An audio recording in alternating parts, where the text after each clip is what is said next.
surge con la pandemia, es una gran oportunidad para aprender un poco más sobre salud mental y ver cuáles son las herramientas que podemos tener a mano justamente para poder comprender y manejarlo de la mejor manera. Así que tenemos una agenda interesante en donde vamos a poder ver, digamos, los puntos más sobresalientes con relación a la ansiedad.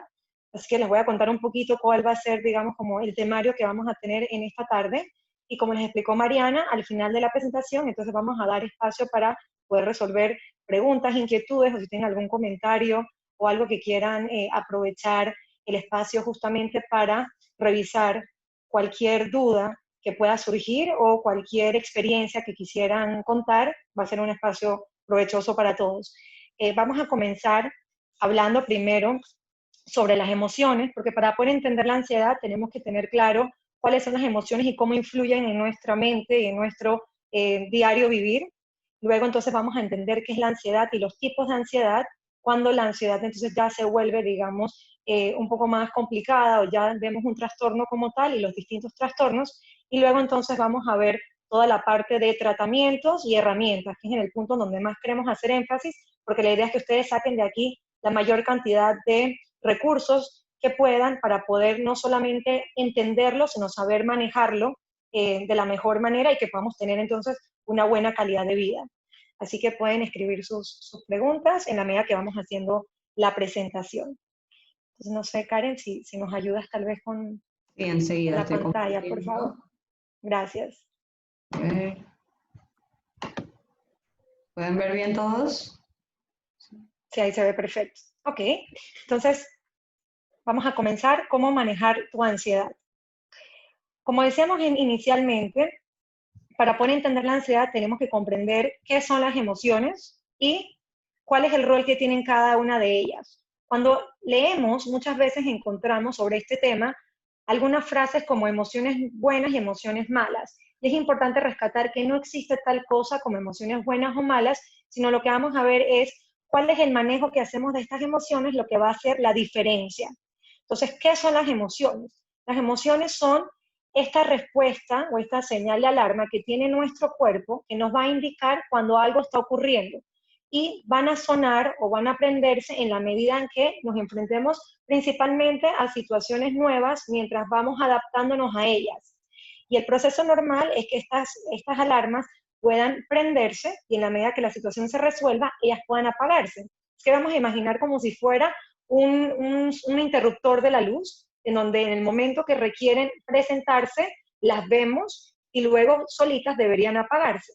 Pero a lo largo de la conferencia de hoy vamos a ir entendiendo qué pasa cuando en vez de que estas se apaguen, se mantienen mucho tiempo en el tiempo y todo lo que quedan prendidas, perdón, en el tiempo y todo lo que esto entonces va a generar en nosotros. Así que entonces las emociones van a ser estas alarmas internas que van a tener funciones específicas, pero en general ellas nos van a ayudar a sobrevivir, a defendernos y adaptarnos ante una situación. Y sirven de guía. Entonces vamos a comenzar con las emociones básicas. Dentro de estas emociones se desprenden ya todas las otras emociones, pero es una manera clara para poder entonces comprender cuáles son con las que, por así decirlo, nacemos todos y de ahí van desarrollándose todas las demás. Entonces, cuando hablamos de ira o enojo, estamos hablando de una emoción básica que nos va a ayudar a enfrentarnos a una injusticia, va a ayudar a que nosotros podamos hacer valer nuestros derechos. Cuando la ira no se controla adecuadamente, podríamos estar frente a una situación de agresividad. Sin embargo, tener una dosis adecuada de ira va a ser bueno porque nos va a ayudar justamente a lo que mencionábamos antes, poder reconocer cuáles son nuestros derechos y tratar de luchar para que estos puedan estar presentes y nadie pase por encima de ellos. Cuando hablamos del miedo, que es una de las que vamos a estar hablando con mayor fuerza en el transcurso de la tarde, es cuando justamente encontramos una situación que nos parece peligrosa y esta se activa justamente para tratar de defendernos o para tratar de protegernos. Tenemos igualmente la tristeza, que es justamente cuando tenemos que sobrepasar un duelo o una pérdida y en este momento nos invita a la introspección. Hay muchas personas que a veces tratan de huir de estas emociones pensando que son malas, pero como decíamos inicialmente, estas emociones todas tienen una razón de ser y son importantes para nuestro desarrollo y para poder afrontar las diferentes situaciones que la vida nos va presentando. Tenemos también el asco, que nos va a permitir poder rechazar y poder poner límites a aquello que necesitamos, poner cierta barrera porque sentimos que es algo inaceptable, y tenemos la que más nos gusta, que es la alegría, que es la que nos conecta con la vida y es la que nos ayuda a sentirnos mucho más positivos, a fortalecer la creatividad, pero sin embargo, si esta igual no está bien medida, podríamos llegar a un extremo que podría ser la manía. Entonces, todas ellas, como nos damos cuenta, tienen un papel importantísimo en nuestro diario vivir. Y si nosotros las reconocemos bien y las trabajamos y las nombramos, nosotros vamos a poder tomar entonces mejores decisiones y nos vamos a poder ir adaptando a los diferentes cambios que la vida nos traiga, sean estos cambios agradables o no tan agradables a lo largo del camino. Pero ¿qué pasa cuando la emoción queda mucho tiempo encendida? Nuestro organismo comienza a sentirse incómodo, no solamente físicamente, sino emocionalmente, y por ende nuestra conducta también se va a ver alterada. Así que tenemos que buscar una forma de regularla. Hoy vamos a aprender diferentes mecanismos para tratar de que esas emociones vayan disminuyendo. Nos vamos a concentrar específicamente en la del miedo, que muy probablemente en esta época de la pandemia ha sido una emoción que ha estado presente en diferentes momentos, ya sea por miedo al contagio, por miedo a enfrentarme a una situación nueva, por un cambio de rutina, por un cambio en la forma de vivir, en la forma de adaptarnos todos en casa. Si bien estamos viviendo con las personas que siempre habíamos estado, no estábamos acostumbrados a vivir 24 horas, 7 días a la semana con todos estos seres queridos, y que esto genera un cambio en la convivencia y también ciertas interrogantes sobre cómo entonces vamos a llevar este día a día. Entonces, cuando nos enfrentamos a cambios, tanto en la parte económica, en la parte espiritual, en la parte emocional, en la parte familiar, en la parte social, en las rutinas que teníamos con respecto, por ejemplo, a la limpieza o al cuidado o al sueño, la alimentación, vamos viendo que como que toda nuestra base segura comienza a sentirse por algunos momentos, algunas personas un poco más y otras un poco menos, cierta inquietud, ciertos cambios que pueden hacer entonces que estas emociones se disparen, algunas veces con más fuerza que otra, y el miedo principalmente comienza a presentarse, digamos que con mayor, se hace más presente, ¿no? Entonces, podemos pasar a la siguiente, Karen, por favor. Cuando esto ocurre y nos enfrentamos a una situación nueva, nos damos cuenta entonces que hay una situación de crisis. Y crisis es toda ruptura de eso que creíamos que podíamos controlar. Es decir, toda esa rutina que nosotros pensábamos que podíamos manejar, independientemente si nos gustara o no, ya estábamos acostumbrados a ella.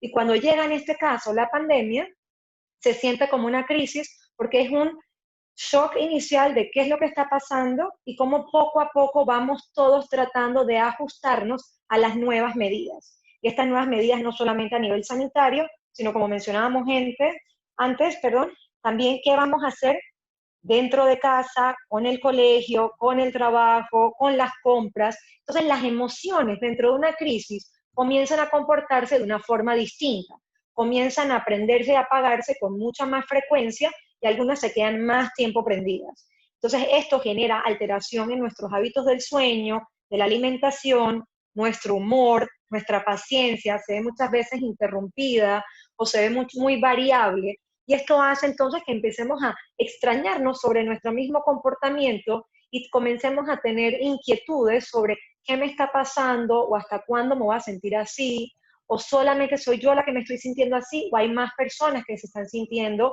de esta manera. Así que nos damos cuenta entonces que hay un cambio importante. Y comienzan a aparecer muchas veces bloqueos. No quiero hablar, no quiero hacer esto, puede haber cierta resistencia, cierta negación, y cada persona tiene un tiempo diferente para afrontar estos cambios. Y con ello entonces nuestro cuerpo comienza a experimentar muchos cambios, como decíamos anteriormente, ya sea por sueño o la alimentación, ya sea durmiendo más o durmiendo menos, comiendo más o comiendo menos. Y también vamos a experimentar otros cambios que, si bien es cierto, inicialmente son normales. Con todo cambio, es esperable que nosotros también tengamos respuestas distintas y niveles de respuestas diferentes. Podemos pasar a la siguiente, por favor, Karen. Y ahí entonces vamos a entrar al punto de la siguiente, por favor. la, la forma como nuestro cuerpo va a comenzar a decir aquello que tal vez no hemos nosotros tenido la oportunidad de decirlo con las palabras. Y es cuando empezamos a sentir dolor en el cuerpo, ya sea en los hombros, en la cabeza, en la barriga, o mareos, o algo que puede ser que antes existía y que ahora se intensifica, o que son síntomas nuevos. Entonces, todo lo que nosotros no hablamos, todo lo que no lo buscamos un tiempo, un espacio, no lo validamos, nuestro cuerpo se convierte como el protagonista número uno y va a tratar de reflejar todo aquello que hasta el momento no habíamos dicho, no habíamos hablado. Por eso es muy importante tratar de identificar y darle un tiempo para escuchar a nuestro cuerpo. ¿Desde cuándo me siento así? ¿Qué pasó antes de que me empezara a doler la cabeza? ¿O qué pasó antes de que yo comenzara a sentir esta pesadez en el cuerpo? Entonces, esas preguntas y este proceso de parar para poder reflexionar me va a ayudar a tratar de encontrar muy probablemente ciertas respuestas. Sin embargo, cuando la emoción está demasiado alta, no podemos pensar con claridad. Hay un bloqueo a nivel cerebral.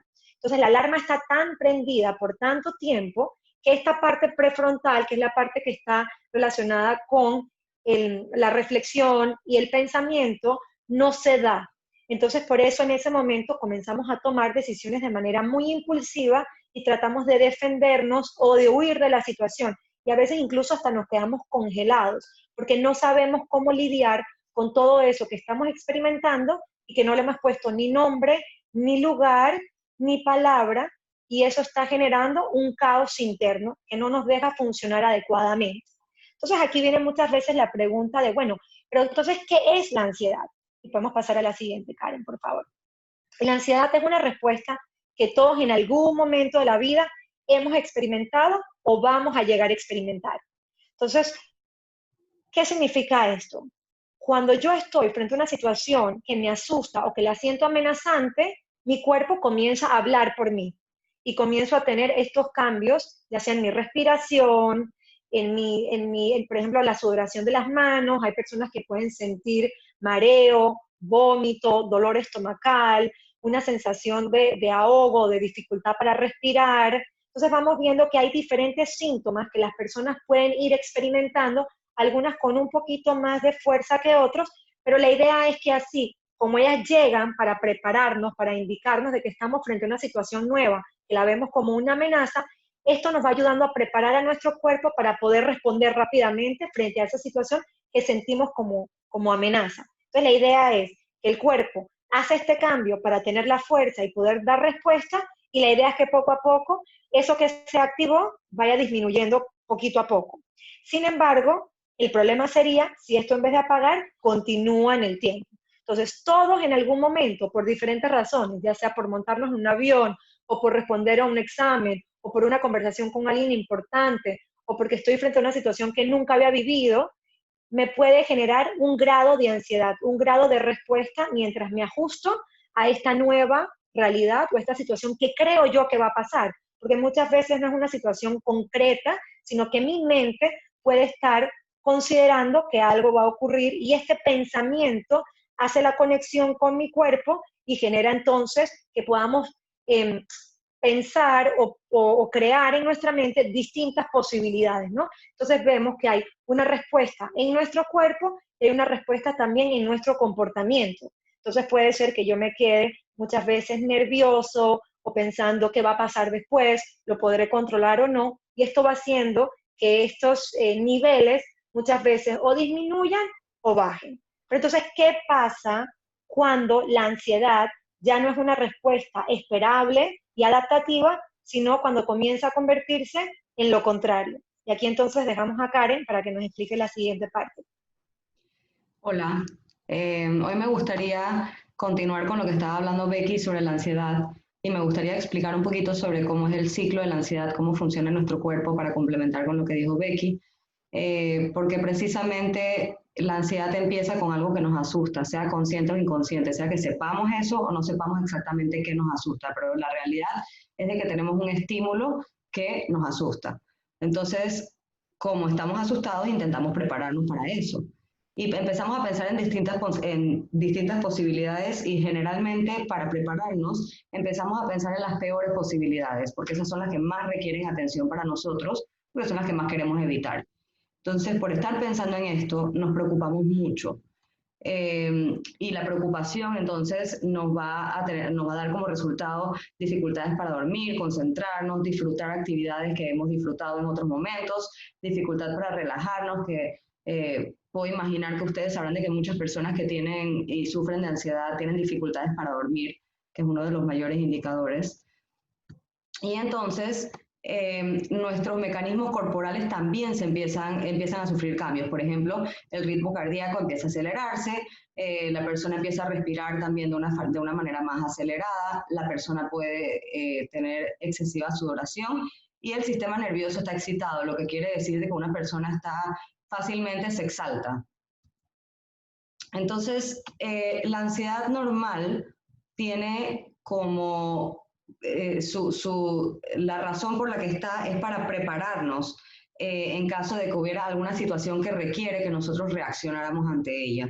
Y es realmente una parte normal de nuestros mecanismos defensivos. Tener ansiedad no es anormal. Y realmente pudiéramos pensar de que todos en algún momento la hemos sentido como reacción a alguna situación a la cual no nos hemos sentido preparados o alguna situación que tal vez sea nueva para nosotros. Entonces, estos sentimientos, por ejemplo, en donde tenemos que presentar una entrevista o tenemos que presentarnos ante una charla o al frente de las personas o inclusive tenemos que montarnos un avión, cambiarnos de casa. Todo este tipo de situaciones nos pueden causar ansiedad y en estos casos se puede considerar normal. Sin embargo, cuando se vuelve de una manera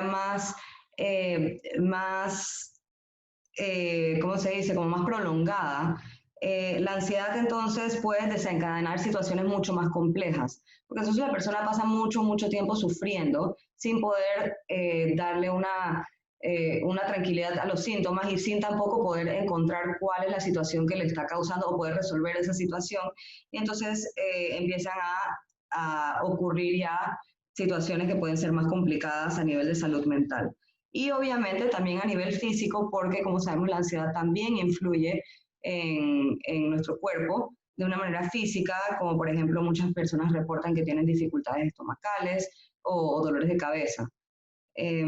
Entonces, lo importante de saber con respecto a la ansiedad normal es que la ansiedad normal debería desaparecer cuando el estresor desaparece. Esto quiere decir de que si estoy nerviosa por la charla que voy a presentar, en el momento que termine mi charla ya debería poder dejar de sentirme ansiosa. ¿Okay? En el momento que voy a ir a presentarme ante una entrevista laboral, en el momento que termine la entrevista debería poder dejar de sentirme ansiosa. Si luego eso se prolonga y empieza a causar bastante malestar y no cesa, entonces ya deberíamos ir pensando de que hay una situación que no es normal y que deberíamos entonces en algún momento revisar para ver cómo podemos manejarla. Entonces, ¿en qué momento deja de ser saludable? Como dijimos, cuando se vuelve excesiva, cuando se vuelve a tal punto que nos está costando dormir, nos está costando comer, nos está afectando distintas áreas, la parte social, la parte física, y entonces esta situación se vuelve constante. ¿Okay? No es que el estresor, cuando el estresor va a desaparecer, entonces también la ansiedad, sino que la ansiedad sigue y se prolonga. Entonces, como le dije anteriormente, causa un malestar bastante fuerte. La otra razón cuando empieza a dejar de ser saludable es cuando no pareciera tener una razón aparente. Cuando pareciera que estamos tranquilos y de repente nos empezamos a sentir ansiosos por un tiempo prolongado, sin exactamente saber el por qué. Y entonces, también la ansiedad es importante revisarla cuando trae consigo pensamientos que son negativos o trae emociones que son negativas. Obviamente, en el momento que la persona está ansiosa, la persona no se va a sentir bien, porque es una de las emociones que definitivamente no nos hace sentir muy cómodos ante ellas, pero en el momento que empieza a haber más pensamientos que salen de esto, como por ejemplo que se me está dificultando, por ejemplo, tener un trabajo porque no quiero ir a la entrevista, se me está dificultando estudiar en la universidad porque me da mucho miedo salirme de ansiedad tomar un examen, se me está dificultando viajar porque me da mucha ansiedad montarme en un avión. Entonces ya en estas situaciones la ansiedad sabemos cuál es el estresor, pero definitivamente nos está afectando a un punto en donde no podemos vivir nuestra vida libremente o como nos gustaría. Entonces, hay distintas causas externas que pueden causar ansiedad. Estas son de las más comunes. Entre ellas está el trabajo, la escuela y las dificultades financieras. Para los que aún no lo saben, pues los pequeños sí pueden experimentar ansiedad, los niños y los adolescentes, al igual que los adultos. Y la escuela puede ser un causante de ansiedad para los niños, al igual que el trabajo para las personas que lo tienen, y las dificultades financieras, las dificultades en las relaciones, y esto no solamente refiere a las relaciones románticas o de pareja, sino también muchas veces la relación que uno tiene con sus padres, con sus hijos, con sus hermanos o cualquier otro ser allegado que pueda causar un efecto en nosotros como para poder desequilibrarnos nuestra salud mental y provocarnos ansiedad. Traumas emocionales son situaciones que nos pudieran haber afectado de una manera como chocante y nos dejan pensando generalmente sobre esa situación una y otra vez. Entonces, nuevamente, aquí se nos dificulta separarnos del estresor, que es el trauma que revive y revive y revive. Hay también ciertas drogas lícitas e ilícitas, que son medicamentos que a veces una persona puede ser recetada, como al igual ciertas sustancias que no son legales y pueden causar ansiedad. Por ejemplo, las anfetaminas, que causan que el sistema nervioso se acelere, puede causar ansiedad, inclusive hasta pánico, que eso lo vamos a hablar más adelante. Y entonces, a veces pueden haber enfermedades médicas que nos causen síntomas similares a la ansiedad, como por ejemplo la hipoglicemia, que es cuando empezamos a sentir, es baja de azúcar, pero cuando empezamos a sentir como que síntomas bastante similares, la taquicardia, la dificultad en la respiración, a veces hasta mareos, la deshidratación de igual manera, funcionamiento irregular del corazón, por ejemplo, el prolapso de la válvula mitral, muchas veces mimica síntomas de ansiedad. Y bueno, falta de oxígeno. Otras causas de ansiedad adicional que ya vienen más de manera interna es el aprendizaje que la persona haya tenido a través de su vida. Cuando un niño crece en un ambiente ansioso y crece con algún cuidador o alguna persona que sea importante para él, y esta persona aprende que la vida que la vida es rápido, que las cosas siempre hay que estar por aquí, para allá, no hay tiempo para descansar, no hay tiempo para nada, que uno siempre tiene que estar produciendo, que uno siempre tiene que estar haciendo, que uno se tiene que preocupar por todo, cuidado con lo que tocas, cuidado con lo que miras, cuidado que te vas a caer, cuidado que te vas a quemar, cuidado que te vas a tocar. Todo esto va creando una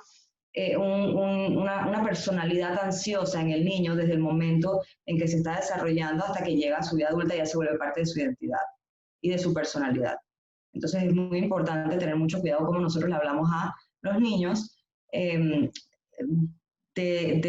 hay que tener cuidado con ciertas cosas, pero no todo tiene que ser catastrófico, que es como muchas personas a veces lo plantean. Otra causa de ansiedad es una reacción a una situación vivida. Muchas veces tenemos traumas personales o tenemos ciertas situaciones que nos causaron impactos psicológicos y emocionales, o de cierta manera inclusive impactos físicos. Y entonces nos queda este sentimiento de que ahora me da miedo que vuelva a pasar, me da miedo volver a vivir una situación como esta, y entonces la ansiedad se mantiene una y otra vez. La parte genética, pues definitivamente no se puede dejar de lado. Sí hay estudios de que han encontrado de que en familias donde se han visto trastornos de ansiedad, pues el resto de los familiares también tienen un aumento, un riesgo mayor de sufrir este tipo de trastornos. Y bueno, hay también varios trastornos que incluyen la ansiedad como síntoma, como habíamos hablado anteriormente, sobre la hipoglicemia, la deshidratación, la falta de oxígeno y demás.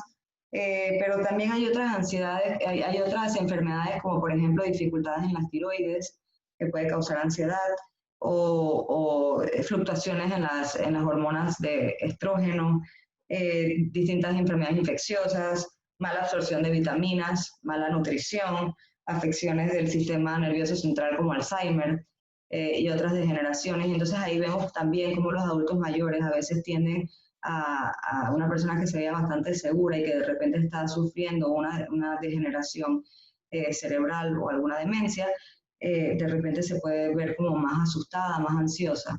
Entonces ahí se ve definitivamente cómo esto afecta de manera directa lo que nosotros estamos sintiendo. Entonces, ahí hablamos un poquito de la ansiedad y es importante hacer la diferencia entre lo que es la ansiedad y lo que es un ataque de pánico, porque son dos cosas distintas. Entonces vamos a hablar un poquito del ataque de pánico y ahorita les voy a hacer la diferencia de los dos. El ataque de pánico también obviamente tiene un estresor y el estresor puede ser aparente o no. Entonces, en el momento que aparece el estresor, se activa el sistema de alerta. Y entonces el cuerpo se pone en un modo defensivo, en un modo de escapar la situación. Y físicamente empezamos a hiperventilar, que es respirar más rápido, taquicardia, que es el corazón empieza a latir más rápido, uno empieza a temblar, tiene malestar estomacal, desmayos, cambios de temperatura corporal. Y psicológicamente uno siente que necesita escapar. Uno puede sentir que se está muriendo. Por eso muchas veces las personas que tienen ataques de pánico terminan en la sala de urgencias en el hospital, porque sienten que están teniendo un ataque al corazón o que están muriendo en el momento, se están volviendo locos inclusive. Se siente terror intenso y se puede sentir lo que es desrealización y despersonalización, que son los momentos en el que uno se siente fuera de sí mismo, como que tiene esta percepción de que está fuera de su cuerpo, o inclusive de que el mundo se siente como aislado a él, de que uno se siente ajeno al mundo, como si fuera parte de un libro, parte de una película, y uno lo está viendo por fuera. Y entonces el resultado ante todo esto pueden ser 4 distintas, en donde puede ser fight, que es lo que llamamos pelea, que es en donde confrontamos de una manera agresiva al estresor. Puede ser flight, que es cuando nos alejamos de la amenaza. Puede ser freeze, que es cuando nos congelamos y no tomamos ninguna acción.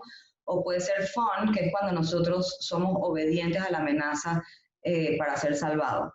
Que de una manera pudiera ser como que tratar de que la otra persona o la otra situación tuviera cierta empatía o compasión con nosotros. Entonces, para poner esto de una manera más concreta, vamos a imaginarnos que nosotros de repente estamos caminando de noche en un lugar que está oscuro y es un lugar que tiene una reputación de que es un lugar peligroso. Entonces, mientras nosotros estamos caminando por ese lugar, nos vamos a sentir ansiosos. ¿Por qué? Porque nuestros sistemas van a estar en alerta, nosotros vamos a estar sintiéndonos así como había mencionado anteriormente, vamos a estar pendientes de todo lo que puede pasar y vamos a estar sintiéndonos como que de cierta manera una mezcla de nervios, con miedo, y vamos a estar pues, muy pendientes de todos nuestros alrededores. En el momento, si ocurriera de que escuchamos, por ejemplo, el sonido de una bala, de un disparo, ¿okay? Ya entraríamos en lo que es pánico. Ya en ese momento nosotros entenderíamos que hay un estresor en el lugar, en el momento. Entonces nuestro cuerpo respondería con los síntomas que le acabo de mencionar y los resultados pueden ser cualquiera de los 4 que nosotros tendríamos ahí. Sea confrontar la amenaza, sea alejarnos de ella, o sea, salir corriendo, sea congelarnos y no hacer nada, o en el caso que lo amerita, pues ser obediente con la amenaza. O sea, tratar de ponerse en el lugar o sea, tratar de tener algún tipo de ver de dónde está viniendo el disparo y tratar de como que salvarse, que en ese momento obviamente no sería lo más adecuado. Entonces, distintas causas de ataque de pánico, nuevamente está la parte genética, aunque no se ha podido decir exactamente cuál es el gen o cuál es la parte que de donde se pasa la parte del pánico. Sin embargo, nuevamente, al igual que la ansiedad, sí se ha visto de que corre en familias. Y aquí podemos volver nuevamente a la parte del aprendizaje, o sea, si es una familia que tiene todo este aprendizaje en donde las personas generalmente actúan de una manera de sobreprotección o mucha alerta, entonces el ataque de pánico se aprendería. El ataque de pánico no se aprendería, la ansiedad se aprendería en el momento. Entonces también el ataque de pánico puede ser causado por estrés intenso y prolongado. Cuando una persona está bajo mucho estrés o ansiedad por un tiempo muy prolongado y ya el cuerpo de cierta manera necesita sacar y es a través del ataque de pánico.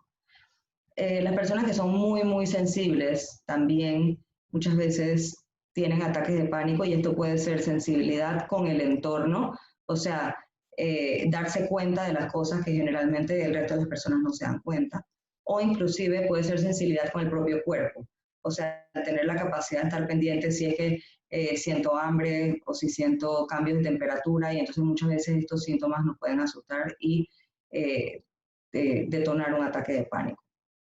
Y entonces también están los cambios en el funcionamiento del cerebro. Sabemos que hay varios neurotransmisores que están involucrados en los ataques de pánico, como lo son la serotonina, la adrenalina y la dopamina, por ejemplo.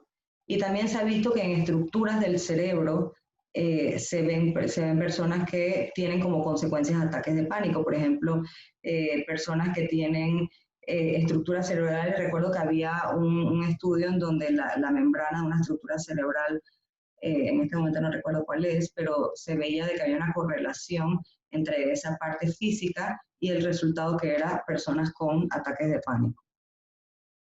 Entonces, ¿cómo difiere la ansiedad de un ataque de pánico? Bueno, la ansiedad es prolongada. La ansiedad es algo que sentimos por un tiempo, puede ser por varios días, por varias semanas, varios meses. El ataque de pánico es limitado, empieza y termina, generalmente puede durar un máximo de 30, 40 minutos, tiene un pico, sube y vuelve a bajar, y podemos tener muchos ataques de pánico, pero no tenemos un ataque de pánico por varias horas ni varios días. La ansiedad es gradual, la ansiedad generalmente va subiendo y mientras más nos acercamos al estresor, más difícil se va a poner lidiar con la ansiedad. Si nuestro estresor fuera, por ejemplo, algún viaje que tuviéramos que hacer y nos tenemos que montar al avión, entonces mientras más nos acercamos a la fecha en la que es nuestro viaje, entonces más nosotros vamos a sentir los efectos de la ansiedad. Sin embargo, el ataque de pánico es repentino, como les había mencionado, y llega a un pico. O sea, la persona empieza a sentir estos sentimientos de que algo está mal, de que no está pudiendo respirar bien, y rápidamente la persona empieza a sentir como que se va a desmayar, que no puede, que necesita salir del lugar donde está. Entonces esto es algo que pasa prácticamente en segundos, versus la ansiedad. Y la ansiedad viene mucho de la preocupación, que es tratar de prever una situación para poder manejarla de la mejor manera en el futuro, versus el ataque de pánico, que es un terror intenso en el momento. Por eso está la necesidad de escapar. Entonces, si nosotros aquí tenemos, por ejemplo, una montaña rusa, no sé si es que ustedes han montado montañas rusas antes, yo en lo personal sí tuve una época en donde era un poquito más valiente que ahora y me gustaban, y me recuerdo esa sensación de que cuando uno estaba como por aquí, subiendo, que uno sentía esa ansiedad, dije, ay Dios mío, ay Dios mío, ay Dios mío, ay Dios mío, ahí va, ahí va, ahí va, eso era la ansiedad. Pero cuando llegas acá, que empiezas a caer, ahí entras en pánico, ya no es el, ay Dios mío, ¿qué va a pasar? No, ahí es, Dios mío, me estoy muriendo, agárrenme, ayúdenme. Eso es el pánico, son dos sentimientos diferentes. Entonces, hay distintos tratamientos, tanto para los ataques para los trastornos para la ansiedad y los trastornos de ansiedad, como para el pánico y los trastornos que tienen que ver con el pánico. Pero para todos ellos es importante entender de que hay distintas áreas a atender. Uno es la parte causal. Así como Becky estaba comentando, nosotros tenemos que ver qué es la causa, por qué nos está dando esta ansiedad o por qué nos está dando el ataque de pánico. Y es importantísimo trabajar en eso, porque trabajar en eso es lo que nos va a permitir que nosotros superemos esa situación que estamos pasando. Mientras el estresor siga y nosotros no podamos verlo de una manera más saludable, entonces nosotros vamos a seguir con la ansiedad. El tratamiento causal es muy, muy importante. Sin embargo, cuando una persona está teniendo síntomas que son muy fuertes, difícilmente la persona puede trabajar en la parte causal. O sea, cuando una persona está teniendo ataques de pánico y se le dificulta entrar a un consultorio para hablar de sus dificultades, esa persona muy difícilmente va a poder trabajar en la causa. Y la otra cosa es que la parte causal muchas veces toma tiempo, porque generalmente las causas no son tan perceptibles como, bueno, estoy teniendo dificultades en el trabajo y eso es lo que me causa ansiedad. Generalmente es un poco más profundo que eso. Entonces, la parte del tratamiento causal puede demorar un poquito, y el tratamiento de síntomas uno lo debe tratar de hacer lo antes posible, porque mientras los síntomas se mantengan, la persona está teniendo una calidad de vida reducida, la persona está pasando un mal momento, está teniendo malestar. Por eso es importante buscar algún tipo de terapia, ya sea complementaria entre distintos profesionales o entre algún profesional que pueda proveer ambos tipos de tratamiento, porque mantenerse solamente en el tratamiento de síntomas, pues al final no va a resolver nada. Pero mantenerse solamente en la parte del tratamiento causal muchas veces no se va a poder lograr si la persona no llega a manejar de una manera saludable los síntomas. Y pues definitivamente nosotros somos aquí psicólogas, pero es importante pues tomar en cuenta de que los psicofármacos muchas veces pudieran ser en algunos casos muy buenos aliados en el tratamiento contra el pánico y la ansiedad, especialmente en las personas que se les dificulta poder funcionar en el día a día, porque como dijimos anteriormente, a veces los síntomas son tan fuertes, tan intensos que la persona no puede funcionar, no puede ni siquiera entrar en lo que es el tratamiento psicológico. Entonces, a veces es importante saber de que uno se puede apoyar en esto y no necesariamente implica de que tiene que ser de por vida ni que va a ser siempre. Entonces, algunos mecanismos para manejar la ansiedad, ya te lo paso, Becky. Algunos mecanismos para manejar la ansiedad, pues definitivamente hay que poner la situación en perspectiva personal, especialmente ahorita que tenemos el coronavirus y toda esta situación de la pandemia. He escuchado en varias situaciones esto de que sí, pero que afuera esto es un desastre y mira a la gente que se está infectando y mira no sé qué, no sé qué. Sí, pero tú qué estás haciendo. O sea, ¿cuál es tu realidad? ¿Tú estás allá afuera o no? Sí, porque los trabajos no sé qué, ok, ¿cuál es tu situación? Entonces muchas veces es fácil dejarnos llevar por todo lo que leemos en las noticias, por los mensajes que recibimos por WhatsApp, los videos que nos forwardean, y realmente sí es una situación preocupante, pero ¿cuál es mi realidad? ¿Qué es lo que yo realmente estoy viviendo y cuáles son mis amenazas para yo saber entonces cómo lidiar con eso? Porque no tengo que estar lidiando con las dificultades de las otras personas allá afuera, eso no me va a resolver nada a mí. Por otro lado, bueno, está la parte de hacer técnicas de relajación y mindfulness, que es la capacidad de estar en el aquí y el ahora. Y aquí es importante tomar en cuenta de que hacer técnicas de relajación y mindfulness no es solamente meternos a YouTube o a Spotify o a cualquier otro de estos donde se pueda escuchar estas meditaciones guiadas. No es solamente eso, es realmente meterse en eso, es realmente entenderlo, es realmente aplicarlo en los momentos, hacer una práctica de eso. ¿Okay? No va a funcionar si solamente decidimos utilizarlo en un momento que estamos alterados, porque no tenemos la práctica para hacerlo, no tenemos el know-how, el cómo hacerlo. Entonces, si vamos a decidir que vamos a entrar en la parte de técnicas de relajación y meditación y mindfulness y todo esto, pues es importante que lo hagamos de una manera constante y de una manera comprometida para que realmente pueda surtir efecto. La otra parte pues es hacer la separación de lo que es controlable y lo que no es controlable, porque muchas veces tenemos la ilusión de que nosotros podemos controlar cosas y entonces ahí nos empezamos a poner ansiosos pensando que nosotros tenemos que tomar decisiones que realmente no nos corresponden. Cosas como, por ejemplo, ¿qué va a pasar con el país? ¿Me preocupa? Sí, me preocupa qué va a pasar con el país. ¿Tengo el control sobre eso? Honestamente, yo en lo personal no creo. No creo que yo puedo decidir sobre qué va a pasar con la cuarentena el día de mañana. Entonces, si esa no es mi decisión, no me va a servir de nada preocuparme por eso. Yo no tengo decisiones que tomar ahí. Pero si hay otras cosas que sí están bajo mi control, ahí sí yo puedo tomar decisiones y ahí sí me puedo permitir sentir un poco más ansiedad porque ahora sí tengo una decisión que tomar. Por ejemplo, si voy a salir o no voy a salir de mi casa. Eso tal vez pueda ser un factor de ansiedad que sea más realístico a qué va a pasar con el país mañana. Otra cosa es no sufrir la emoción más de lo necesario. Ok, hay algo que nos estresa. Vamos a volver de vuelta con el viaje. Entonces, estamos muy preocupados de que vamos a viajar y estar en el avión. Vamos a asumir de que el worst case scenario, lo peor que en nuestra mente puede pasar es de que qué pasaría si Dios no lo quiera, el avión se cae. ¿Okay? Eso para nosotros es lo peor que puede pasar. ¿Okay? Entonces, cuando nosotros estamos pensando en el viaje, estamos pensando en esa situación. Estamos pensando en el worst case scenario, lo peor que puede pasar. Entonces, estamos viviendo una vez la situación, ahorita, porque tengo miedo, y dentro de 2 horas probablemente la voy a revivir la voy a revivir, y la voy a revivir, y la voy a revivir, y la voy a revivir. Y esta es la cosa, si llega a pasar lo peor, voy a vivir esa situación por más que me preparé.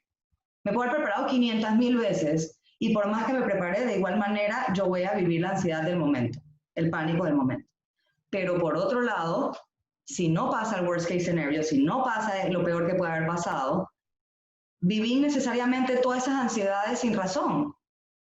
Entonces, de cierta manera, eso nos puede ayudar a nosotros a decir, ¿sabes qué? Estoy teniendo ansiedad en este momento y no me da la gana de sentirlo en este momento. Porque en este momento no está pasando lo que tiene que pasar. Y si en el momento va a pasar algo, si en el momento que estoy dando mi charla me quedo en blanco y me da pena de todo, bueno, en ese momento lidiaré con la ansiedad que me va a provocar. Pero preparándome mentalmente no me va a quitar la posibilidad de que me pase. Otra parte pues sería desglosar las situaciones en tareas más manejables. Cuando nosotros tenemos alguna ansiedad de algo que es bastante grande, es muy fácil perdernos en eso. Si tengo, por ejemplo, dificultades, vamos a decir, financieras, pensar en dificultades financieras es fuerte, es algo grande, es algo que nos causa bastante ansiedad. Pero si vamos poniéndole poco a poco, ok, tengo que pagar esto, ¿cómo voy a lograr esto? ¿Cómo voy a lograr esto? Y lo ponemos en tareas más manejables, en metas que nosotros podemos cumplir, entonces ahí nosotros tenemos un poquito más de control. Yo recuerdo que hace no mucho tiempo una persona me decía, lo que pasa es que estoy muy desesperada porque tengo mucho tiempo tratando de comprar un apartamento y me quedo pensando de que es imposible que compre el apartamento y de paso también le ponga todos los muebles y le haga todo, no va a tener nunca la plata para hacerlo. Yo le dije, ok, ¿por qué no entonces empezamos a comprar el sofá? Empezamos a comprar la mesa y empezamos a comprar la estufa y poco a poco tú vas haciendo tus cosas, porque es cierto de que no vas a poder manejar todo desde un principio, pero tienes que ir poniéndote metas, escalones que puedes ir subiendo, no puedes subir la cima de un saltón, hay que ir subiendo paso a paso y a veces visualizar el paso es importante. Bueno, ya tenemos cuáles son los pasos que tenemos que tomar y entonces tratar de ver esos pasos como retos que tenemos que tomar. Ok, ahora me voy a esforzar, tal vez no por comprar el apartamento en su completo, o sea, todo, pero me voy a esforzar por hacer este paso y después voy a ver qué pasa. ¿Okay? No podemos pensar en la globalidad. Es muy difícil pensar en lo que uno va a llegar. Es como, me da risa porque a veces los niños dicen con una voz de asombro como que, ¿cómo? A los adultos, ¿cómo tú sabes todo eso? Yo nunca voy a poder saber todo eso. ¿Cómo tú sabes hacer esto? Le digo, bueno, pero sí, yo para saber esto aprendí a sumar y después aprendí a restar y después a multiplicar y después aprendí a hacer esto y después aprendí a hacer lo otro. O sea, no llegó de la nada. Y así mismo nosotros tenemos que ir entendiendo que nuestra meta final es un poco alejada de lo que nosotros podemos controlar, por eso tenemos que ir poniendo los pasos.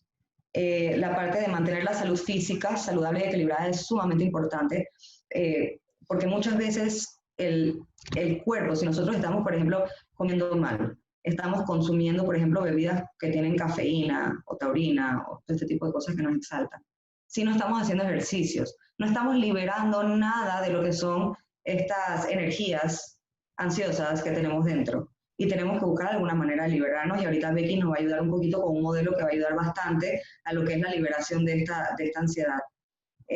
Sin embargo, el ejercicio, por ejemplo, en varios casos ayuda a que, por ejemplo, las personas que no puedan dormir queden físicamente cansadas para no tener que darle paso a todo lo que son las ansiedades psicológicas o todo lo que son las energías psicológicas. Y entonces está, bueno, establecer rutinas y estructuras, porque mientras más nosotros tenemos conocimiento de lo que va a pasar, más tranquilos nos ponemos. Por eso hemos visto de que se le dice que a los niños, a los bebés, uno le trata de poner una estructura, por ejemplo, para dormir, en donde uno le ponga, le lea el cuento, se vayan al baño, se cepillen los dientes, hagan lo que tengan que hacer y después se acuestan a dormir. Y todo esto le hace saber, hace que el cerebro se condicione de una manera que ya paso a paso, ya el cerebro sabe de que después de este paso ya viene el momento de relajación. Entonces, en vez de nosotros llegar a la casa corriendo o haciendo cosas y estar en el celular y estar revisando cosas y estar haciendo las cosas del trabajo, sería bueno que nos tomemos 2 horas más o menos, 1 hora antes de dormir y nos tomemos un té o hagamos cualquiera de estas actividades que Becky va a mencionar ahora más adelante, que nos van a ayudar a relajarnos, para nosotros entonces no tener que pasar desde un lugar de ansiedad alta a e intentar llegar a un lugar no estamos relajados porque es muy difícil. Listo, Becky. Ok. Bueno, entonces, tomando en cuenta lo que Karen mencionaba, tenemos que tener claro dos puntos. Uno no escoge lo que uno siente, pero uno sí puede tratar en el momento en que uno reconoce lo que uno está sintiendo, ver qué va a hacer con eso de ahora en adelante. O sea, aquí la idea no es sentir culpa o más nervios por darme cuenta que estoy llena de ansiedad, sino primero es poder identificar lo que mi cuerpo está diciendo, aprender a leerlo y buscar herramientas, porque finalmente lo que el ser humano quiere es sentir que tiene control. Entonces vamos a tratar de brindarles diferentes herramientas que le van a ayudar a que, independientemente cómo han vivido hasta este momento, lo que ha sido la pandemia y diferentes momentos de su vida a lo largo de todos estos años, podamos comprender que sí hay muchas cosas que podemos hacer, partiendo siempre de en qué momento estoy ahora en mi vida y, como decía Karen, con qué sí puedo trabajar, qué es lo que puedo controlar, sabiendo que van a haber muchas cosas por algunos momentos que no vamos a poder controlar. Entonces es como pongamos la energía y la mirada en lo que hoy sí puedo. No quiere decir que eso no lo pueda ver nunca más, pero si miramos todo a la vez, es como si quisiéramos hacer un rompecabezas de 1000 piezas pensando que lo vamos a hacer en 5 minutos. Entonces tengo que ir primero definiendo cuál va a ser mi estructura, qué sé con lo que tengo y cómo puedo empezar. Entonces, así como a veces hay personas que dicen, bueno, yo necesito primero escoger las esquinas y luego los bordes, hay personas que pueden decir, no, a mí me gusta empezar, por ejemplo, por los colores, o dependiendo de lo que veo en la caja, o si lo hago solo, o si lo hago acompañado, o si lo hago una hora o en otra. Entonces, cada persona va a tener al fin y al cabo su oportunidad de ir definiendo cómo responder a una situación, pero primero para poder responderla tenemos que tener claro un poco con qué estamos en este momento. Es decir, mis emociones están siempre conmigo, si yo las reconozco, si yo paro, las escucho, yo voy a poder entonces bajar digamos, esa fuerza que están teniendo en ese momento para poder luego pensar con claridad. Entonces hay una herramienta creada en Israel que se llama Basic PH y lo que se trata es tratar de identificar los diferentes estilos de afrontamiento con los que nosotros contamos. Entonces vamos a imaginar como si tuviéramos un abanico, tenemos mucho calor, prendemos ese abanico de mano, manual, y vamos viendo que mientras más lo abrimos, pues tenemos más opción de sentir que ese aire nos va a llegar. Entonces vamos a ver que ese abanico tiene diferentes letras. Cada una de las letras que conforman la palabra Basic PH significan algo. La B es de belief o de creencia, que es todo lo que está relacionado con, por ejemplo, orar, hablarnos a nosotros mismos, meditar. Es como una relación ya sea con algo superior o con nosotros mismos que nos ayuda a podernos conectar, parar y reflexionar. La A está relacionada con la parte afectiva, es decir, si yo siento que necesito hablar con alguien de lo que estoy sintiendo, ya sea mi terapeuta, mi esposo, mi hijo, mi papá, mi mamá, un compañero de trabajo, quien sea, es como esta conexión en donde yo siento que la empatía va a ayudar a que yo pueda afrontar un momento dado. La S es la parte social, es por ejemplo las personas que necesitan el apoyo de amigos, no necesariamente para hablar de lo que estoy sintiendo, sino para poder tener, por ejemplo, cambios de actividades, tener un momento divertido o un momento en que haga otra actividad que me saque un poquito de eso que está dando vueltas en mi mente. La parte de la I es la parte más de imaginación, por ejemplo, las personas que pueden crear, que pueden dibujar, que pueden componer, y es como los que pueden soñar despiertos, y es tratar de ver esto, cómo lo podemos acoger como algo positivo y que nos permita tener opciones de cómo lo vamos a afrontar. La C es la parte cognitiva, que hay algunas personas que necesitan mirar siempre los pros y los contras, o que son muy de hechos específicos y son personas que, por ejemplo, hablan muy digamos, con fechas o con datos, porque tienen una mente tal vez muy clara en conceptos y que esto es algo que les ayuda a poderse sentir mucho más tranquilos. Y pH, que sería físico en inglés, es todo lo que está relacionado con movimiento. Entonces vamos a ver, si ponemos un ejemplo con relación a la pandemia, nos vamos a dar cuenta que así como hay personas que sienten que para tener control sobre la situación necesitan conectarse con las noticias y leer y saber todos los datos y los hechos. Por el contrario, a otra persona le puede generar mucha ansiedad estar tan informado. Otra persona tal vez necesite hacer Zooms con amigos y divertirse, o ver un stand-up comedy, o algo que lo haga reír, ¿okay? Que eso puede ser la parte social, y otra persona tal vez necesite hablar o escribir lo que está sintiendo como una manera de desahogo. Hay otras personas que necesiten hacer ejercicio o que necesiten salir un poco y mirar por la ventana o si tienen un balcón, porque sienten que hacer ejercicio o conectarse con la naturaleza es una herramienta de afrontamiento importante. Entonces, con esto lo que les quiero explicar es que no hay una única forma, que cada persona tiene tal vez un estilo con el que se siente más identificado, pero mientras más amplio sea nuestro abanico, mientras más opciones de herramientas tengamos, nos vamos a sentir con mayor sensación de control y de poder hacerle frente a la situación, independientemente que hoy tenga ganas de pintar, otro día tenga ganas de rezar, en otro momento quiera hablar con un amigo, en otro momento tal vez quiera cocinar o llorar o pintar o escribir en Facebook lo que estoy sintiendo. Entonces, mientras nosotros aprendamos a reconocer qué pienso, qué siento, desde cuándo me siento así, mi cuerpo, qué me está tratando de decir en este momento, ¿ok? Y yo me conecto con el presente, que era un punto que Karen hablaba y que lo vamos a hacer un poco más, digamos, más presente en este momento, y es cómo logro conectarme con el hoy. Muchas veces nos damos cuenta, sobre todo en el tema de la ansiedad, que nos vamos a un futuro incierto y es lo que nos llena de incertidumbre, de inquietud, de incomodidad, y nuestro cuerpo va aprendiendo señales todo el tiempo. Unas se van apagando y otras se van manteniendo al punto en que algunas personas pueden llegar a tener un ataque de pánico y otras personas pueden mantenerse en el tiempo con una ansiedad que lo acompaña diariamente. Entonces, cuando nosotros aprendemos a respirar, y respirar, aunque todos lo hacemos de una manera automática, cuando le ponemos cabeza y cuando decimos, bueno, definitivamente me voy a concentrar en mi respiración, esto automáticamente es algo que va disminuyendo toda esa ansiedad y esas alarmas se van apagando poco a poco y luego yo voy a poder entonces pensar con claridad. Por eso se recomienda que uno no debe tomar decisiones importantes cuando estamos frente a una situación nueva o que nos genera tantos cambios emocionales y que tiene tanta ansiedad o tanta incertidumbre, porque muy probablemente estamos respondiendo para huir o para atacar o simplemente no hemos decidido nada y estamos congelados por la ansiedad tan alta que estamos presentando en ese momento. Entonces, ¿cómo respiramos? Lo ideal es tomar aire por la nariz, lo aguantamos un rato y lo vamos a exhalar lentamente. Entonces, por ejemplo, si nos demoramos 4 o 5 segundos inhalando, vamos a intentar por lo menos demorarnos 6, 7, 8 segundos exhalando.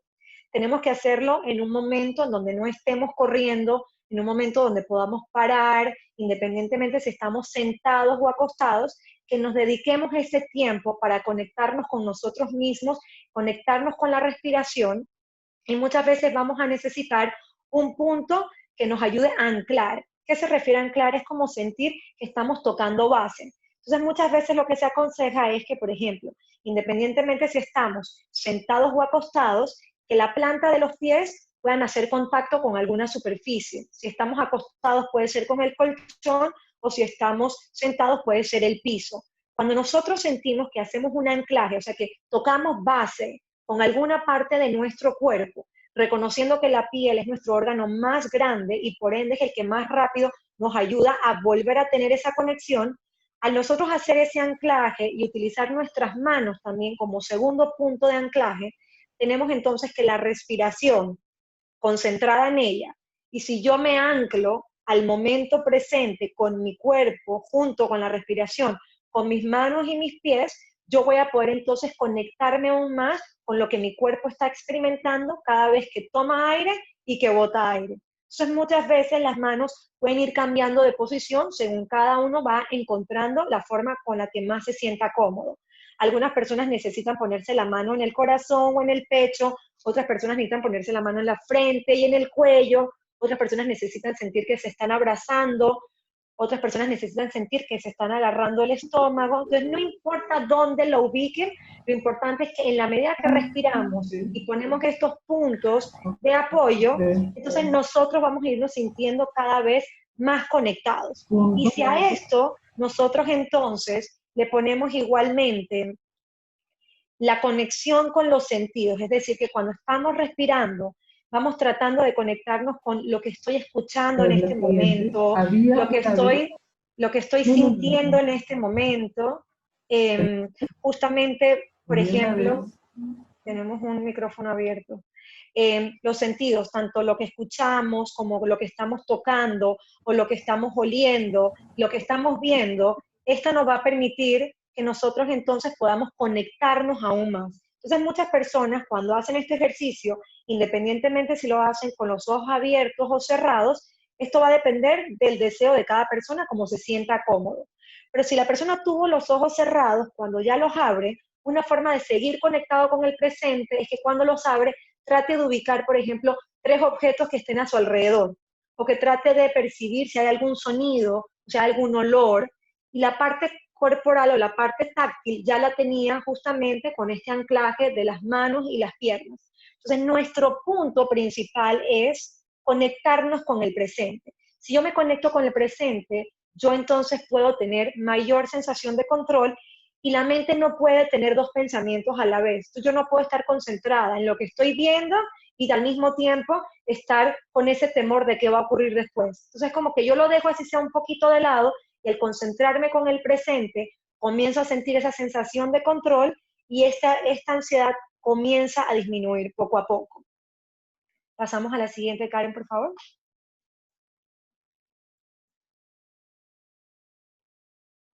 Entonces hay otros estilos, bueno, está igualmente escribir, hablar y armar una rutina. Karen habló un poquito de la rutina y es que a lo largo de este periodo probablemente todos hicimos alguna rutina, pero cuando nos cambian las reglas del juego, por ejemplo, cuando nos dan la oportunidad de salir y luego nos dicen que debemos volver a estar en casa, entonces esta rutina tiene que volver a replantarse.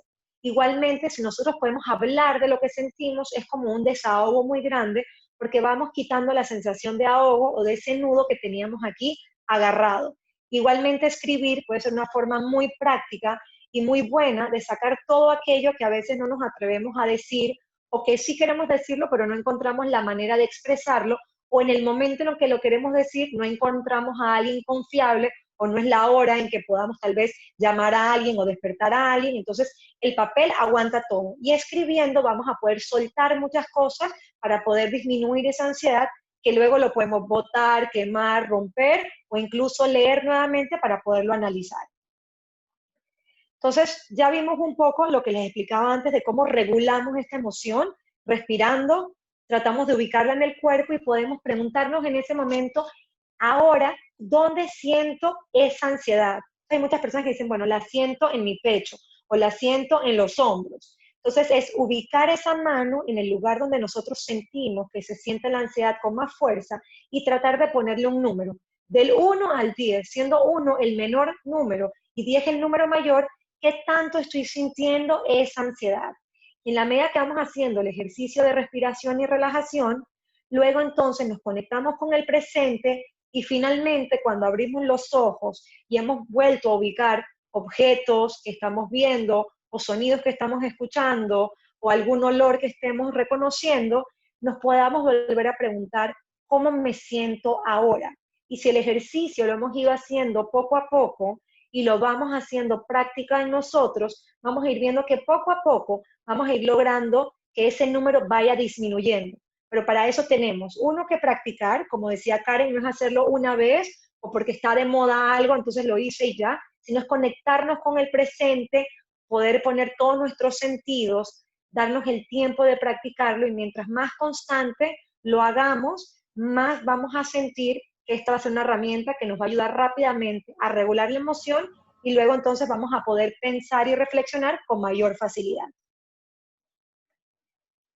Con los niños es algo que también podemos hacer. Igualmente puede ocurrir que hay un adulto que esté muy nervioso y pensar en ese momento en tomar aire le genere mucha dificultad. Entonces, algo que podemos hacer es enseñarle a tanto al niño o al adulto que pueda imaginar que tiene una flor y la vamos a tratar de oler. Y luego imagine que hay una vela y la va a tratar de soplar. Entonces, con los niños, como son muy llevados por la imaginación, esto puede ser mucho más rápido que lo hagan que si le decimos inhalar o exhalar. Entonces le decimos, huele la flor y vas a soplar la velita muy lentamente. Sin embargo, cuando les cuesta mucho llegar a este punto, porque la ansiedad está tan alta que no pueden concentrarse en tomar aire, lo que podemos decirle es, vamos simplemente a soplar muy fuerte todo lo que puedas esa velita.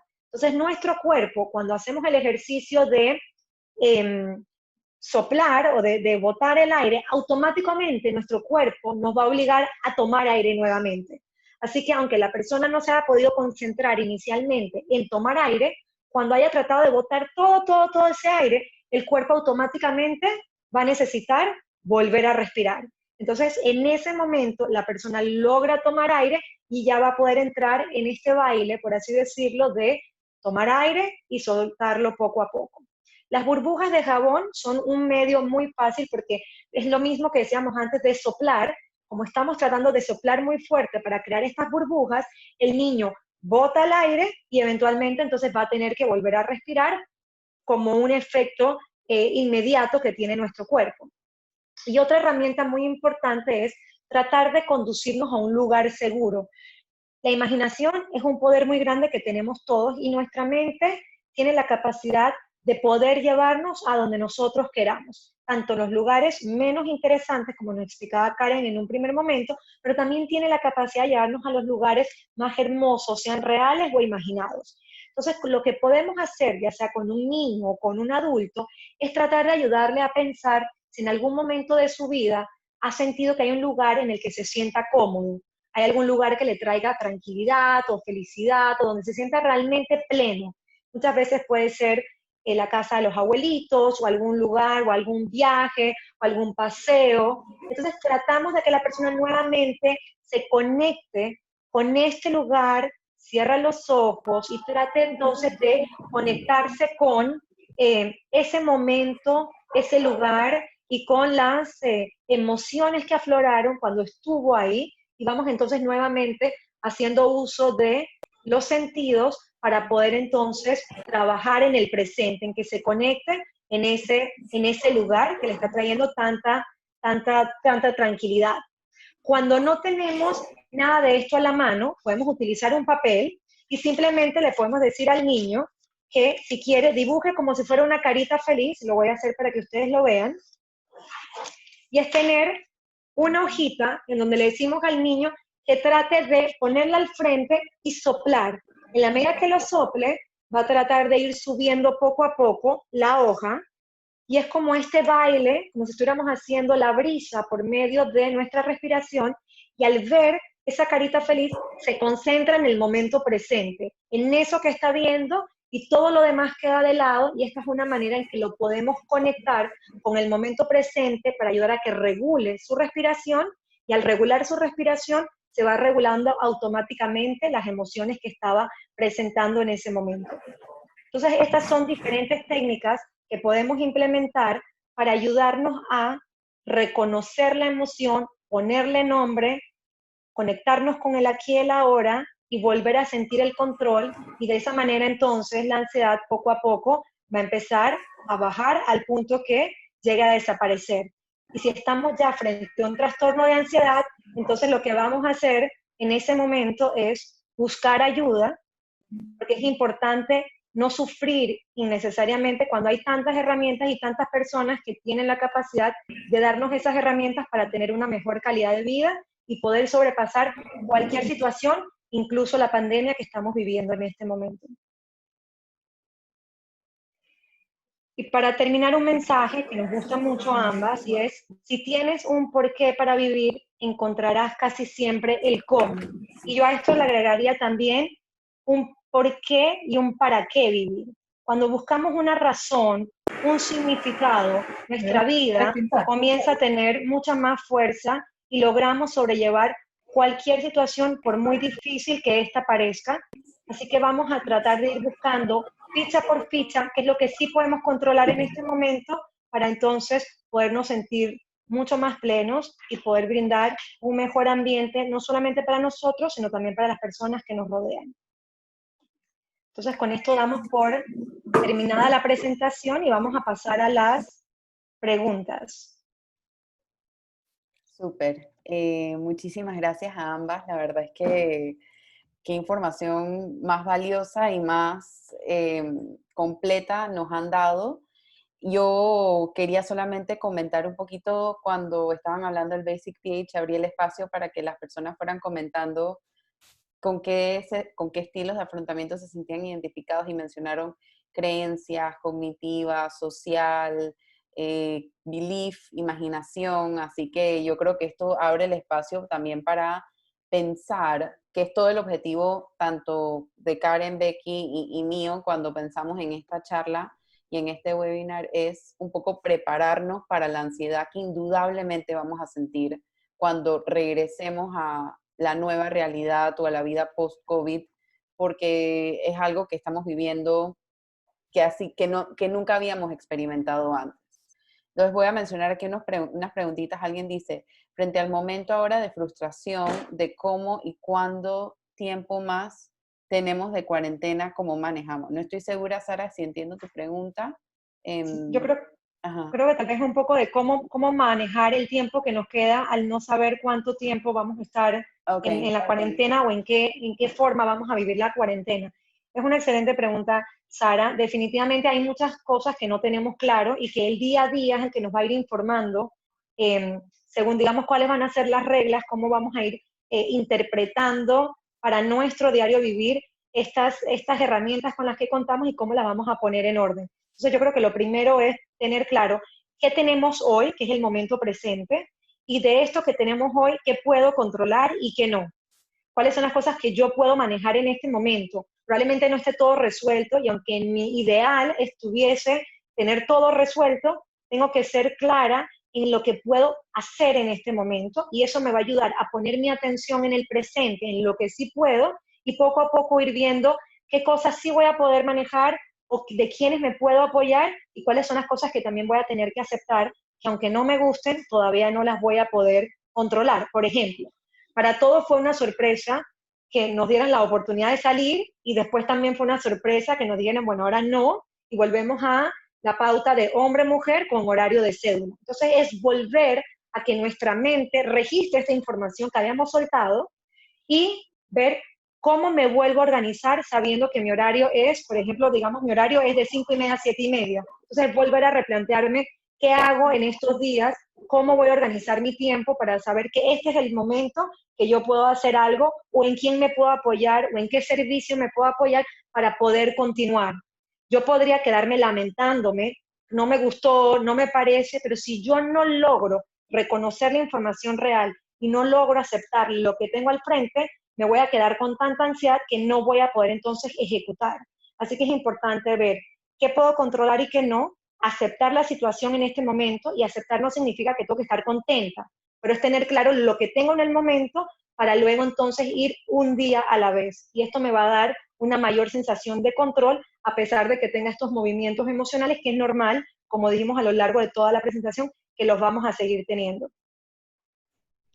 Hay dos preguntitas de medicamentos que me gustaría como unirlas para maximizar el tiempo. La primera es si los ansiolíticos causan efectos secundarios y la segunda ¿es necesario recurrir a medicamentos si la ansiedad no puede ser manejada por herramientas como por las herramientas que mencionaron ustedes en el webinar? Yo pienso que, bueno, primero para todo lo que son síntomas de medicamentos, las personas que son más propicias para responderlas son los psiquiatras, que son los que manejan directamente los medicamentos. En cuanto a la otra pregunta sobre si es necesario siempre tomar los ansiolíticos o medicamentos, eso es una decisión muy personal y a cada uno le funcionan diferentes cosas. De hecho, si alguien decide tomar medicamentos, no es que le van a dar un medicamento y de una vez se va a funcionar. Muchas veces a algunas personas les funcionan uno, a veces a otros, a veces inclusive combinación de medicamentos. Entonces, lo que le funciona a uno no necesariamente le funciona a otro. Hay personas que por distintas técnicas que son alternativas, pero a la misma vez complementarias, han podido resolver sin la necesidad del uso de medicamentos. Sin embargo, en otras personas, pues, han tomado la decisión de tomar los medicamentos porque realmente han llegado a un nivel en donde el malestar es tan grande que la persona realmente no puede o no tiene la capacidad de trabajar en lo que le está pasando. Y en esos casos, pues es como si tuviéramos un dolor de cabeza que no nos está dejando ni salir de la casa y puedo o quedarme en la casa con el dolor de cabeza, con la migraña terrible y pasar el resto del día ahí, o puedo agarrar y tomarme el medicamento y de repente decidir que, bueno, me voy a aventurar a salir. Entonces creo que tiene más que ver con eso, con el malestar que causa la persona y qué tan dispuesta la persona está porque definitivamente toda la parte de los medicamentos, siempre cuando uno va a empezar una terapia, es importante consultar con el psiquiatra y tener una parte supervisada, ¿no? Son peligrosos. Yo agregaría un punto a lo que Karen menciona, y es que muchas veces escuchamos un poco lo que tiene el otro y tratamos de pensar, si él toma eso, entonces dame una y yo me la tomo. Y aquí hay que tener mucho cuidado, no nos podemos automedicar, no nos podemos autoadministrar. Y el que me hayan mandado un medicamento y haya tenido una evaluación que digamos, por así decirlo, certifique, por ejemplo, que lo necesito, aún tomando medicamentos, no quiere decir que el medicamento va a ser a 100% lo que yo requiero. O sea, que el medicamento necesita también un apoyo del día a día de lo que hacemos. El medicamento no es mágico, el medicamento ayuda a, muchas veces, si la persona lo necesita, a hacer eso que el cerebro por sí solo no está pudiendo lograr, pero el medicamento no es mágico y no podemos ponerle toda la responsabilidad del medicamento. O sea, tenemos que ser proactivos en nuestro proceso y saber que en la medida que nosotros tengamos el tiempo para reconocer lo que estamos sintiendo y lo hablemos, le pongamos nombre, lo validemos y tratemos de hacer alguna de estas herramientas, seguramente va a tener mucho mayor efecto todo el trabajo que se está realizando. No hay que hacer todas las que mencionamos, estas son algunas de las muchas herramientas que existen, pero nos damos cuenta y que definitivamente sí hay cosas que se pueden hacer y que no tenemos por qué vivir en una eterna situación incómoda o dolorosa cuando hay muchas herramientas que tenemos a la mano, siempre con la supervisión de las personas que nos estén tratando y preferiblemente si tenemos, por ejemplo, un psiquiatra y un psicólogo, que estos estén en constante comunicación para que puedan dar un apoyo integral al paciente. Es importante, Becky, lo que mencionas, porque muchas personas sí piensan de que los medicamentos tienen este estigma, como que las personas que necesitan los medicamentos lo hacen muchas veces como si fuera que la persona quisiera recibir algún tipo de placer sobre ese medicamento, como si fuera algún tipo de droga, cuando realmente es como tú dices, lo que hace es que equilibra a las personas que tienen un desequilibrio. Entonces, el medicamento lo que haría en ese caso sería más bien un posible tratamiento a la parte de los síntomas. Sin embargo, el medicamento en ningún momento va a trabajar en la parte causal, que es lo que habíamos hablado.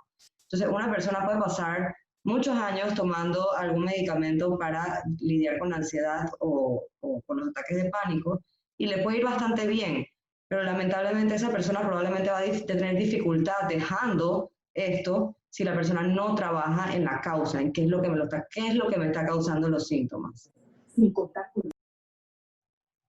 Sí, y ya como la última preguntita para ir cerrando, se puede tener, que creo que lo explicaste, Karen, cuando hablaste un poquito de la ansiedad y el ataque de pánico, pero igual para aclarar esa duda, ¿se puede tener ansiedad y un ataque de pánico al mismo tiempo? Sin duda, son dos cosas diferentes. Y de hecho muchas veces ocurre, por ejemplo, en el trastorno de pánico específicamente, el ciclo del pánico se da precisamente porque la ansiedad está ahí. Eso quiere decir de que me da un ataque de pánico y me da tanto miedo que me dé otro ataque de pánico, que estoy tan ansiosa. Es como si el ataque de pánico fuera el estresor en este caso. Es como si el ataque de pánico fuera la charla que tuviera que dar. Entonces ahora me da tanto miedo tener que exponerme ante esa situación que definitivamente voy a entrar en un ciclo de ansiedad, de eso que habíamos hablado, de este sentimiento prolongado que lleva hacia el evento ese. Entonces sí, definitivamente es parte del ciclo y también en otros casos la ansiedad puede llevar a lo que es el ataque de pánico, como habíamos hablado, cuando ya es prolongado y es excesivo. Buenísimo. Bueno, yo con esto entonces ya quiero ir cerrando. Quiero agradecerles a Karen y Becky por su tiempo, por su conocimiento, por su docencia en este tema. Es un tema que da para mucho, creo que una hora no nos alcanza para hablar de todo lo que es la ansiedad, pero esperamos que esto quizás haya servido para entenderla un poquito, para empezar a ponerle nombre, que me parece que es súper importante, y un poquito para empezar a prepararnos frente a estas emociones que pudieran estar saliendo ahorita mismo y que posiblemente van a salir en alguna medida u otra a medida de que vayamos saliendo y adaptándonos a nuevas realidades, porque es parte de todo el paquete. Así que muchísimas gracias a todas y a todos los que se conectaron, a los que comentaron y preguntaron también. Y gracias, chicas, por su tiempo y por haber aportado tanto conocimiento a este tema tan importante. Gracias a ti, Gracias Mariana, a por permitir todos. el espacio y a ustedes que todos nos acompañaron y definitivamente a la Fundación Relaciones Sanas por siempre hacer un trabajo de estar divulgando esta información para el bienestar de toda la comunidad. Así es. Sí, Y muchísimas sigan, gracias. Ha sido muy, muy interesante ver las diferentes preguntas que han plasmado y es un tema que sin duda va a seguir estando en nuestra vida en todo momento, con o sin pandemia. Lo importante es ir aprendiendo a manejar las cosas un día a la vez, ponerle nombre a lo que sentimos y saber que en la medida que reconocemos lo que estamos experimentando y buscamos ayuda si sentimos que es importante hacerlo porque nos está afectando nuestro diario vivir, es importante hacerlo. Eso no nos genera ni debilidad, ni culpa. Hay que romper el estigma y saber que todos en un momento dado vamos a necesitar el apoyo de diferentes personas y si es de algún profesional para poder salir de eso y comprenderlo, que es uno de los primeros pasos para poder hacerle frente a cualquier situación. súper. Bueno, muchísimas gracias y buenas noches a todos. Gracias, Chao. buenas noches. Chao.